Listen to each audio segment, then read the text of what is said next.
Pemirsa Metro TV Lampung, saya Nurjana selama 30 menit ke depan akan menemani Anda untuk mengupas tajuk serta berita apa saja yang hits dan trending topik di multiplatform Lampung Post. Dan saat ini sudah hadir bersama saya Mustaan Basran, Askadif Pemberitaan Harian Umum Lampung Post. Namun sebelum kita lanjutkan bedah tajuk kita kali ini, mari kita saksikan video editorial berikut ini.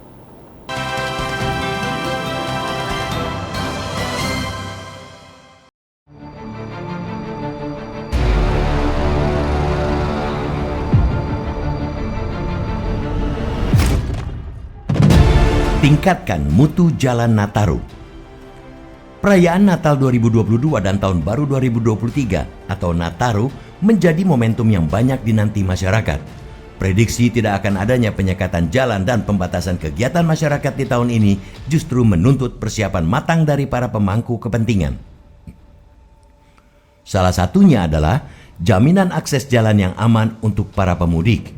Sudah selazimnya perayaan Nataru akan meningkatkan mobilitas warga yang pulang ke kampung halaman atau sekadar mengisi liburan dengan berjalan-jalan menuju area wisata maupun pusat perbelanjaan. Pengguna jalan nasional yang akan melintasi Provinsi Lampung pun diperkirakan bakal meningkat ketimbang libur Nataru tahun lalu. PT Hutama Karya mencatat ada 1.055.132 unit kendaraan yang melintasi Bumi Ruwa Jurai lewat Jalan Tol Trans Sumatera atau JTTS selama masa libur akhir tahun 2021. Badan Pusat Statistik atau BPS merilis panjang jalan di Provinsi Lampung pada 2021 mencapai 20.759,1 km. Berdasarkan statusnya, jalan kabupaten kota masih merupakan bagian terpanjang, yakni 17.774,1 km atau 85,6% dari total panjang jalan di Lampung. Sementara untuk jalan negara mencapai 1.291,8 km atau 6,2% dan jalan provinsi sepanjang 1.693,3 km atau 8,2%. Dilihat dari kondisinya, sekitar 33,7% panjang jalan di Lampung berada dalam kondisi baik, 27,2% kondisi sedang, 27,5% kondisi rusak, dan 11,6% kondisi rusak berat. Jika diperinci menurut status jalan, jalan negara yang memiliki kondisi baik mencapai 96,3% dan sisanya kondisi sedang mencapai 3,7%. Kemudian, jalan provinsi dengan kondisi baik mencapai 52,1%, kondisi sedang 23,3%, kondisi rusak berat 14,9%, dan sisanya berada pada kondisi rusak 9,7%. Sementara jalan kabupaten kota dengan kondisi rusak sebesar 31,2%, kondisi sedang 29,3%, kondisi baik 27,4%, dan sisanya kondisi rusak berat 12,1%. Pemerintah provinsi atau Pemprov Lampung memastikan telah melakukan perbaikan di sejumlah ruas jalan utama, akan tetapi juga dianggap penting jalan penghubung atau feeder jalur lintas nasional harus dipastikan dalam kondisi layak dilintasi pemudik. Pemprov mengklaim sebesar 70% jalan penghubung sudah dalam kondisi baik atau mantap. Pemprov mengaku tengah menangani rute Bandar Jaya, Simpang Mandala sebagai penghubung lintas tengah dan lintas timur Sumatera dengan biaya bersumber dari anggaran pendapatan belanja daerah atau APBD murni senilai 25 miliar rupiah.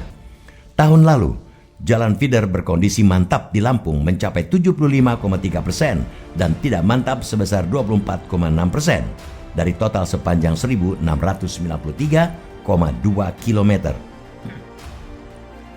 Selain pengerjaan melalui APBD murni, Pemprov juga melakukan perbaikan jalan feeder melalui APBD perubahan. Balai Pelaksanaan Jalan Nasional atau BPJN Lampung juga menyatakan tengah memperbaiki sejumlah ruas. 2 diantaranya di Jalan Bypass Soekarno-Hatta dan Jalan Lintas Barat atau Jalinbar. Pembenahan itu membentang dari Simpang Tanjung Karang hingga Simpang 3 Teluk Ambon sepanjang 18,1 km. Kemudian ruas Simpang Teluk Ambon pada kilometer 10 serta rute pada kawasan Panjang Bandar Lampung sepanjang 2,27 km. Selanjutnya, Ruas jalan yang direkonstruksi berjumlah 5 titik dengan total panjang 1,9 km. Untuk rehab major terhadap 3 titik dengan total panjang 2 km, rehab minor terdapat 2 titik dengan panjang 2,7 km, dan preventif jalan sebanyak 9 titik dengan total panjang mencapai 4,3 km. Di Jalinbar, perbaikan dilakukan di sepanjang 4,4 km dengan total anggaran 10,4 miliar rupiah. Segenap upaya perbaikan jalan yang tengah dilakukan layak mendapatkan apresiasi. Meskipun Dinas Bina Marga dan Bina Konstruksi atau BMBK Provinsi Lampung baru merencanakan perbaikan di sejumlah ruas pada tahun mendatang. Salah satunya pelaksanaan rigid beton di Jalan Terusan Ria Kudu yang berada di depan kampus Institut Teknologi Sumatera atau ITERA. Berdasarkan laporannya, BMBK baru saja menganggarkan dana sebesar 13 miliar rupiah guna melakukan peningkatan jalan tersebut. Sumber dana itu diambil dari APBD Provinsi Lampung tahun 2023 dengan teknis pengerjaan secara bertahap. Peningkatan mutu jalan jelang libur Nataru ini tentu berpacu dengan waktu. Maka sangat dibutuhkan sebuah metode pengerjaan perbaikan jalan yang efisien dari segi anggaran dan lamanya pengerjaan. Pemprov patut menimbang saran yang dilontarkan pakar transportasi ITERA yang menyebut metode Cement Treated Base atau CTB menjadi solusi atas problem tersebut. CTB merupakan pelaksanaan perbaikan jalan pada atas lapisan subgrade atau subbase, lapisan kerikil yang sudah dipadatkan diberikan tambahan hamparan semen.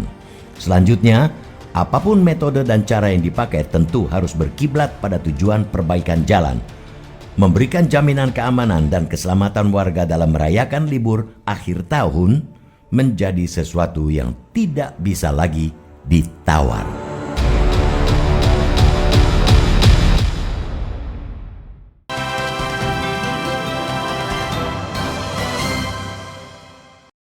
Baik, Bang An, apa yang menjadi sorotan tajuk Lampung Pos kali ini?